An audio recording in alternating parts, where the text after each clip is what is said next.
Hey, what is going on, guys? RvzStealth here, and in today's video we're going to be taking a look at this new Korean Kayle build that's kind of popped up over the past couple patches here. It's a Sanguine Blade Rush into a Rage Blade and then Infinity Edge. The standard build on Kayle for the past while now has been a Gunblade Rush into a Nashor's and then Rage Blade. So in this video we're going to be comparing the two build paths and just take a look at which one is better in certain situations.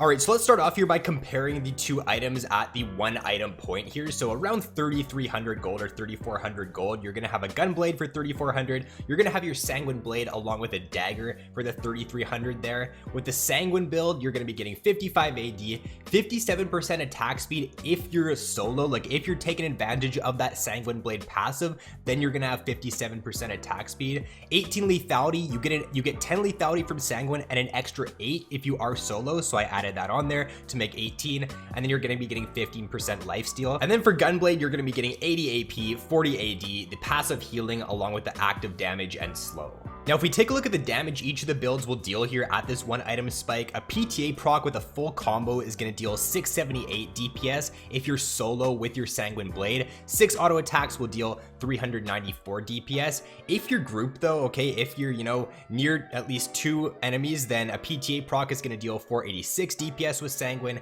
6 auto attacks will deal 295. And then with your Gunblade there, PTA proc will be dealing 632 DPS, and then 6 auto attacks will be dealing 314. So what we can take away from this so far is that if you're grouped, then the Sanguine is going to deal quite a bit less damage. If you're solo though, then Sanguine is going to be dealing more DPS for you.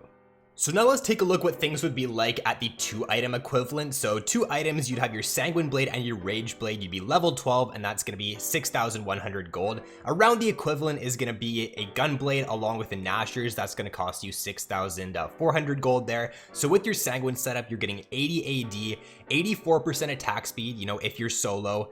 AP is going to be 25, lethality 18, lifesteal 15%, and then you're going to have the Rage Blade passives. And then for the Gunblade setup, you're going to have double the amount of ability power, so your abilities will be dealing more damage with this Gunblade setup. You're going to have less AD though, so half the AD there at 40. Attack speed is also going to be lower at 50%. CDR is going to be 20%, so you do get some added CDR here with this setup, and then you're going to have the Gunblade passive and actives along with the Nashor's passive. So taking a look at the damage per second now between these two build paths, Sanguine if you're solo with this 2 items here, PTA proc is going to deal a bit over 1,000 damage per second. 6 auto attacks, with the full combo is going to deal 726 DPS, and then 12 auto attacks here is going to deal around 658 damage per second. If we take a look at how much you're going to deal with Sanguine if you're grouped, PTA proc is going to deal about 880 damage per second. 6 autos is going to deal about 573 there. And then if you do get 12 auto attacks off, you take the, the extended trade, get your Rage Blade fully stacked up, then you're going to be getting around 525 DPS. And then if we compare it here to the Gunblade, all right, your PTA proc is going to be giving you around 1,200 DPS. So in a quick burst trade, you're going to be dealing more damage with the Gunblade setup here. 6 autos is going to deal 700 DPS. So a little bit less there than the Sanguine if you're solo. And then 12 auto attacks is going to be dealing 585 DPS here. So once again, a little bit less there with the Gunblade setup compared to the Sanguine if you are solo with that Sanguine Blade. And then once you do hit 3 items, these build paths are going to cost you the exact same amount of gold. So 9,500 gold. We're going to assume that you're like level 16 at this point in the game. So you're going to have your Sanguine Blade, your Rage Blade, and your Infinity Edge. 160 AD from this setup. So just way more AD you're getting from this setup on Kayle. Attack speed is also going to be higher at 97%. You're going to have a lot less AP though at only 25. Crit's going to be 25%, lethality 18, lifesteal 15%, and then you're going to have the Rage Blade passive and the Infinity Edge passive. And then for the Gunblade setup there, a lot more AP at 185, less AD at 65. Attack speed is going to be a little bit less there at 75%. You're still getting that CDR there from the Nashor's, and then you're going to have the 3 different passives there, the Gunblade passive, Nashor's passive, Rage Blade passive, and then along with the active from Gunblade. And then taking a look at the damage you're going to be getting from these two different setups here, your Sanguine Blade solo, your PTA proc is going to deal around 2000 DPS, 6 auto attacks here is going to be dealing around 1320, and then 12 auto attacks will be dealing about 1400. So, you know, once you get your Rage Blade fully stacked up here, you're going to be dealing quite a bit of DPS with this setup. Now, if you're grouped right, if you're grouped up with your Sanguine Blade here, you're going to be dealing about 1400 DPS with a PTA proc, 6 auto attacks will be dealing about 1100 DPS, and then 12 auto attacks will be dealing about 1100. So it is noticeably less damage if you are grouped up here. Like, the extra attack speed you do get from Sanguine Blade along with the lethality does really add to your DPS. And then for the Gunblade here, about 2000 DPS there with the PTA proc, so a lot more, you know, burst still with this Gunblade setup. 6 autos will be dealing around 1300, and then 12 auto attacks will be dealing about 1161 DPS.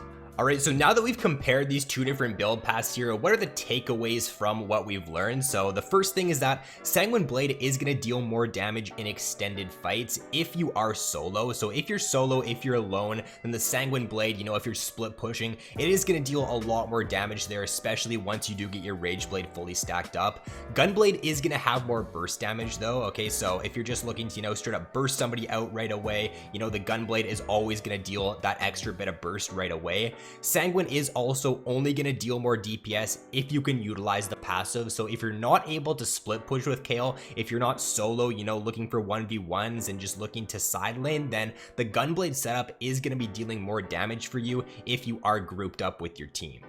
And then also, right, because the Sanguine Blade setup, you're going to be building a lot more AD in that path there, you know, from the Sanguine, from the Rage Blade, and then the Infinity Edge. You just have a lot more AD there. So if your team is lacking AD, if that's what your team needs, then you really do have the option here. The versatility is really nice with these two different setups on Kayle, because if your team's lacking AD, you can go for the Sanguine setup. If your team is already super heavy AD though, then you probably wouldn't be wanting to go for Sanguine. You know, the lethality especially isn't really going to benefit you as much if the enemy is stacking a ton of armor, and in that case you can just go for the Gunblade setup, you can go for the AP setup, and that's going to work very well for you in those situations.